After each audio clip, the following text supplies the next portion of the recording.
रेत की सन्नाटे में रात की हवा हल्की सी सरसराहटली बह रही थी। चांद की मध्यम रोशनी रेत के ऊंचे टीलों पर चांदी बिखेर रही थी। वह लड़की अनाया ठहर कर अपनी सांस बहाल करती है, जेब से एक छोटा सा आईना निकालती है। रेत के झोंके में उसके बाल चेहरे पर बिखर जाते हैं। वह हल्की सी मुस्कान के साथ अपने लंबे चमकदार बालों को उंगलियों से संवारती है। फिर आईने में खुद को देखकर होंठों पर गहरी लाल लिपस्टिक लगाती है। वह धीरे से लिपस्टिक बंद करती है, आईना जेब में डालती है और कदम बढ़ाकर झोंपड़ी के दरवाजे पर दस्तक देती है। दरवाजा चरमराता है और एक लम्हे बाद अंदर से एक बूढ़ा शख्स नमूदार होता है। बूढ़े के बाल सफेद, चेहरा झुर्रियों से भरा हुआ, मगर आंखों में एक अजीब सी चमक थी। हैरानी, जिज्ञासा और शायद कोई ऐसा जज्बा जिसे वह खुद समझ नहीं पाया। वह लड़की को ऊपर से नीचे तक देखता है। रात के इस पहर इतनी हसीन लड़की रेगिस्तान के बीचों बीच उसकी झोंपड़ी के दरवाजे पर। वह ठिठक कर पूछता है, तुम कौन हो? इतनी रात गए यहाँ क्या कर रही हो? अनाया के लब्बों पर एक नरम मुस्कान आती है। मैं रास्ता भूल गई हूँ। रेत के तूफान में सब कुछ नजरों से ओझल हो गया। दूर से आपकी झोंपड़ी देखी तो सोचा शायद यहाँ रात गुजार लूं। क्या मैं यहाँ रुक सकती हूँ? बूढ़े के चेहरे पर एक लम्हे के लिए हैरानी जम सी जाती है, फिर धीरे धीरे एक खफीफ सी खुशी उसके चेहरे पर रेंगती है। हाँ हाँ, क्यों नहीं, अंदर आओ। वह पीछे हटता है। झोंपड़ी के अंदर हल्की रोशनी में मिट्टी के फर्श पर एक पुराना सा कालीन बिछा है। एक तरफ चारपाई और कोने में एक लालटेन जल रही है। दीवारों पर कुछ बर्तन, एक पुराना हुक्का और एक लकड़ी का संदूक रखा है। अनाया आहिस्ता आहिस्ता अंदर आती है। मैं बहुत थक गई हूं, कहां सो सकती हूं? बूढ़ा जवाब देता है, जहां तुम्हारा दिल चाहे वहीं सो जाओ। यह घर तुम्हारा है आज की रात। वह धीरे से मुस्कुराती है, चारपाई के करीब जाती है और चादर ओढ़कर लेट जाती है। बूढ़ा आदमी चुपचाप कोने में जाकर लेटता है, मगर उसकी आंखें बंद नहीं होती। वह चुपके चुपके उस लड़की को देखता रहता है। चांदनी झोंपड़ी की छत के सुराख से अंदर आती है और अनाया के चेहरे पर पड़ती है। वह सांस ले रही है, आहिस्ता, नरमी से, जैसे कोई राग बह रहा हो। बूढ़े का दिल अजीब बेचैनी से भर जाता है। वह पहलू बदलता है, मगर नींद गायब। उसकी निगाह बार बार लड़की पर जा ठहरती है। कुछ देर बाद वह धीरे से उठता है, लालटेन का शीशा ठीक करता है और चारपाई के करीब आकर बैठ जाता है। अचानक अनाया चौंक कर उठ बैठती है। आप यहाँ क्या कर रहे हैं? बूढ़ा घबरा कर पीछे हटता है। मैं बस लालटेन सीधी कर रहा था। तुम डर क्यों गई? अनाया गहरी सांस लेती है। मुझे पता नहीं क्यों दिल घबरा रहा है। बाहर कुछ सुनाई दे रहा है, जैसे कोई चल रहा हो। बूढ़ा जल्दी से कहता है, कोई नहीं है, यह रेत की हवा है। नहीं, मुझे लगता है कोई है। वह खड़ी हो जाती है और कहती है, आइए बाहर चलते हैं। बूढ़ा लम्हे भर के लिए हिचकिचाता है, मगर फिर सर हिलाता है। दोनों झोंपड़ी से बाहर आ जाते हैं। रात गहरी हो चुकी थी। चांद आसमान के बीचों बीच और चारों तरफ रेत का समंदर। हवा में नमी थी और फजा में एक रहस्यमयी खामोशी। अनाया आहिस्ता आहिस्ता रेत पर चलती है। उसके कदमों के निशान चांदनी में चमक रहे हैं। बूढ़ा उसके पीछे पीछे चलता है, नजरें कभी जमीन पर, कभी उसके चेहरे पर। दूर कहीं कोई पुरानी गुफा दिखाई देती है। बूढ़ा कहता है, आओ वहां चलते हैं, कुछ देर बैठ लेते हैं, हवा भी रुकेगी। दोनों उस तरफ बढ़ जाते हैं। गुफा के अंदर ठंडक थी और बाहर की हवाओं की सरसराहट मध्यम हो गई थी। अनाया बैठती है, थकी हुई, और फिर कहती है, मैं बहुत थक गई हूं, कुछ देर आराम कर लूं? बूढ़ा सिर हिला देता है। अनाया गुफा की दीवार से टेक लगाकर आंखें बंद कर लेती है। बूढ़ा खामोशी से उसे देखता है। उसके चेहरे पर चांदनी की हल्की परत, सांसों की रवानी और एक ऐसा सुकून जो उसने बरसों में महसूस नहीं किया था। मगर फिर उसके अंदर कुछ बदलता है। एक ख्याल, एक ख्वाहिश, एक पुरानी कमजोरी। वह आहिस्ता आहिस्ता लड़की के करीब जाने लगता है। अचानक अनाया आंखें खोलती है। हमें वापस चलना चाहिए, उसकी आवाज में सख्ती थी। बूढ़ा एक लम्हे को साकित रहता है, फिर मुस्कुराता है, जैसा तुम कहो, चलो वापस चलते हैं। दोनों वापस झोंपड़ी की तरफ चल पड़ते हैं। रास्ते में खामोशी छा जाती है, सिर्फ हवा की सरसराहट और उनके कदमों की आहट। जब वे झोंपड़ी पहुंचते हैं तो अनाया कहती है, मेरे कपड़े रेत से गंदे हो गए हैं, क्या आपके पास कोई साफ कपड़ा है? बूढ़ा हंसकर कहता है, मैं अकेला रहता हूँ, मेरे पास औरतों के कपड़े कहाँ से आएंगे। फिर अचानक कुछ सोचकर बोलता है, रुकना, शायद हो, लोग कभी कभार पुराने कपड़े दे जाते हैं। देखता हूँ। वह कोने में रखा संदूक खोलता है और कुछ पुराने कपड़ों में से एक काला खूबसूरत सूट निकालता है। ये लो, शायद तुम्हें आ जाए। अनाया कपड़े देखकर चौंकती है। आपने कहा था आपके पास औरतों के कपड़े नहीं। बूढ़ा हंसकर कहता है, बस याद नहीं था, कभी कभी लोग दे जाते हैं, मैं रख लेता हूं। अनाया धीरे से कहती है, लोग? कौन लोग? बूढ़ा नजरें चुराता है। बस राहगीर, मुसाफिर, कभी कभार कोई यहां रुक जाता है। अनाया कपड़े पकड़कर कहती है, ठीक है, मैं यह पहन लूंगी, और झोंपड़ी के एक कोने में जाकर दरवाजे के पीछे गायब हो जाती है। अनाया पर्दे के पीछे खड़ी थी, हाथों में वह काला सूट। उसके चेहरे पर एक लम्हे के लिए गंभीरता छा गई, जैसे वह किसी गहरे ख्याल में हो। उसने सूट को गौर से देखा। कपड़ा पुराना था मगर साफ, और खुशबू ऐसी थी जैसे कभी किसी ने पहना हो। कोई औरत? वह धीरे से बोली, खुद से। तो यहां वाकई कोई और भी आता रहा है। उसने कपड़े पहने, आईने में अपना अक्स देखा।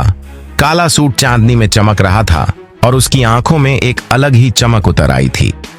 वह अब सिर्फ एक भूली भटकी लड़की नहीं लग रही थी, बल्कि एक ऐसी औरत जो किसी मकसद के साथ यहां आई हो। दरवाजे के पीछे से वह बाहर निकली। बूढ़ा झोंपड़ी के एक कोने में बैठा हुक्का पी रहा था। धुएं के गोले लालटेन की लौ में मुड़ते हुए ऊपर जा रहे थे।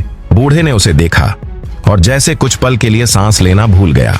काला सूट, खुले बाल और चांदनी में उसका चेहरा। वह दबे दबे लहजे में बोला, तुम पर तो यह रंग बहुत झंझता है। अनाया हल्की सी मुस्कान के साथ बोली, शुक्रिया। आपने यह सूट कहां से पाया था? बूढ़े ने नजरें चुराई। कहा ना, लोग दे जाते हैं कभी कभी, मैं सब रख लेता हूं। कौन लोग? बस मुसाफिर। कभी कोई यहां रात गुजारता है, कभी कोई मदद मांगता है। अनाया ने लालटेन की रोशनी में उसके चेहरे को देखा। उसके चेहरे पर एक लम्हे को अजीब सा साया आया, जैसे कोई याद, कोई जुर्म उसके अंदर से गुजर गया हो। वह चुपचाप चारपाई के करीब जा बैठी।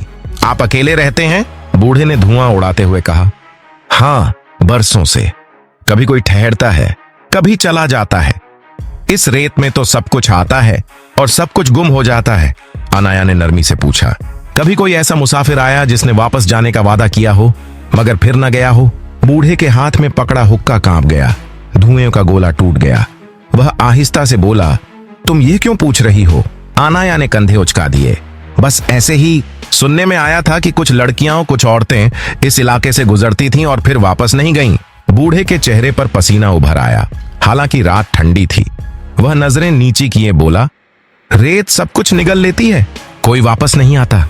अनाया चुपचाप उसे देखती रही, फिर बोली, कभी कभी रेत सब कुछ नहीं निगलती, कुछ निशान रह जाते हैं जो बाद में सच दिखाते हैं। बूढ़ा चौंक कर उसे देखने लगा। क्या मतलब? अनाया मुस्कुरा दी। कुछ नहीं, बस एक ख्याल था। वह उठकर झोंपड़ी से बाहर चली गई। चांद अब बादलों के पीछे छिप चुका था। हवा तेज होने लगी थी और रेगिस्तान की खामोशी में एक अजीब सा डर घुल गया था। अनाया ने जेब से एक छोटा सा कैमरा डिवाइस निकाला, बटन दबाया, लालटेन के करीब लगा दिया ताकि सारी बातचीत रिकॉर्ड हो सके। फिर वह वापस अंदर आई, जैसे कुछ हुआ ही ना हो। बूढ़ा अब भी चुपचाप बैठा था। सोना नहीं, नींद नहीं आ रही। अनाया चारपाई पर बैठ गई और आहिस्ता से बोली, कभी कभी इंसान के अंदर बहुत कुछ छिपा होता है ना, जैसे किसी गुफा में अंधेरा। बूढ़ा हंसा, मगर उस हंसी में बेचैनी थी। हाँ, और कुछ गुफाएं ऐसी होती हैं जिनके अंदर रोशनी नहीं पहुंचती। अनाया ने नजर उठाई, और कभी कभी वो गुफाएं इंसान के अंदर ही होती हैं। बूढ़े ने उसकी तरफ देखा। दोनों की नजरें मिलीं। लम्हे भर के लिए वक्त जैसे ठहर गया। फिर बूढ़े ने नजरें फेर लीं।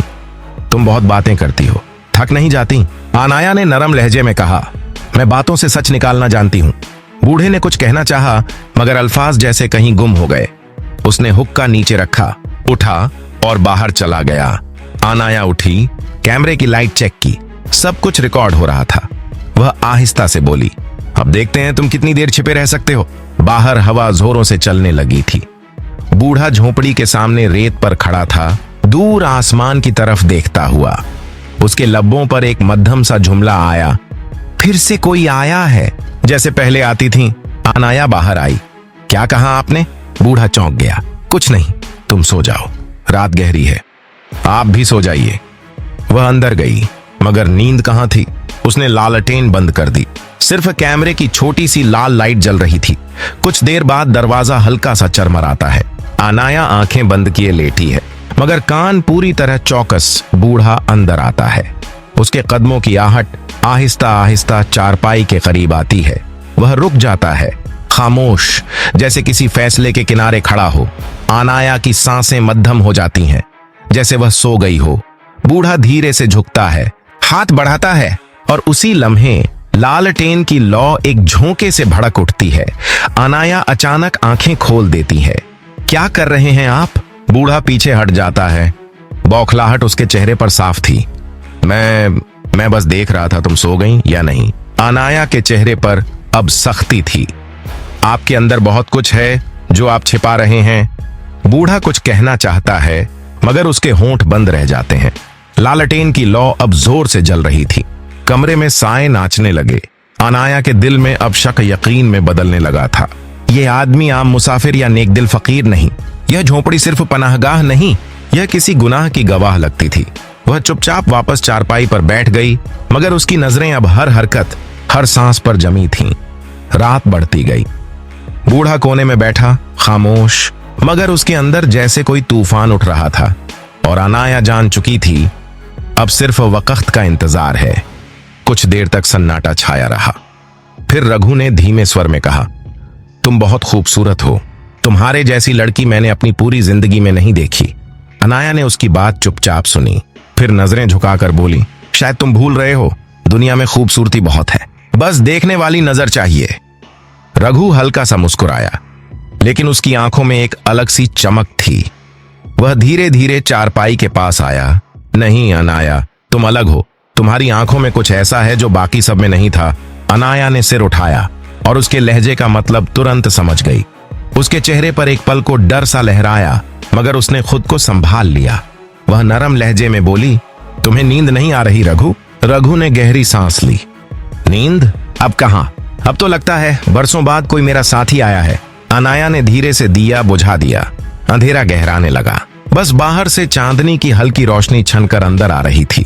रघु ने आगे बढ़ने की कोशिश की, मगर अनाया तुरंत उठ खड़ी हुई। मुझे नींद नहीं आ रही, चलो बाहर चलते हैं। हवा थोड़ी ठंडी है, दिमाग भी साफ हो जाएगा। रघु कुछ पल रुका, फिर बोला, चलो जैसा तुम कहो। दोनों झोपड़ी से बाहर निकल आए। रात गहरी हो चुकी थी। टीलों के पीछे आधा चांद डूबा हुआ था और रेत पर उनके कदमों के निशान धीरे धीरे मिट रहे थे। अनाया आगे चल रही थी। रघु पीछे। कहां जा रही हो तुम? रघु ने पूछा। बस देखना चाहती हूं, यह रेगिस्तान रात में कैसा लगता है। यह रेगिस्तान रात में बहुत खतरनाक होता है। यहां सिर्फ सांप नहीं, यादें भी डस लेती हैं। रघु के लहजे में अजीब सी ठंडक थी। चलते चलते दोनों एक पुरानी गुफा के पास पहुंचे। रघु बोला, यह गुफा बहुत पुरानी है, मैं अक्सर यहां बैठा करता था, चाहो तो थोड़ा आराम कर लो। अनाया ने धीरे से कहा, मैं थक गई हूं, थोड़ी देर यहीं बैठती हूं। वह गुफा के अंदर एक चट्टान पर बैठ गई। रघु भी पास आकर बैठ गया। कुछ पल बीते। फिर अनाया ने धीरे से पूछा, रघु, क्या तुम हमेशा यहां अकेले रहते हो? हाँ, हमेशा से। कभी कभी कोई आता है, कुछ देर के लिए, फिर सब चले जाते हैं। कभी कोई औरत भी आई? रघु के चेहरे पर एक साया सा आया। हाँ, कभी कभी, पर वो सब ज्यादा देर नहीं रुकी। क्यों? अनाया ने गहरी नजर से पूछा। रघु के होंठों पर हल्की मुस्कान आई। शायद किस्मत में ठहरना नहीं लिखा था, या शायद मैं ठहरने लायक नहीं था। अनाया ने बात बदल दी। चलो वापस चलते हैं, रात बहुत हो गई है। रघु ने उसकी ओर देखा, फिर बोला, जैसा तुम कहो। दोनों वापस झोपड़ी की ओर लौटे। अंदर आकर अनाया बोली, रघु, मेरे पैरों में दर्द हो रहा है, अगर कोई जूती हो तो ला दो। रघु ने हैरानी से कहा, जूती? मेरे पास कहां से होगी औरतों की जूती? मैं तो अकेला रहता हूं। फिर कुछ सोचकर बोला, रुको, शायद हो। कभी कभी लोग यहां पुराना सामान छोड़ जाते हैं। वह एक पुराने संदूक के पास गया, कुछ देर तलाश की, फिर निकाली एक पुरानी लेकिन साफ सुथरी औरतों की जूती। ये लो, शायद तुम्हें ठीक लगे। अनाया ने जूती देखी, फिर धीमे स्वर में कहा, तुम तो कह रहे थे तुम्हारे पास कुछ नहीं है। रघु बोला, अभी याद आया, वक्त के साथ सब भूल जाता हूं। अब अनाया के दिल का शक यकीन में बदल चुका था।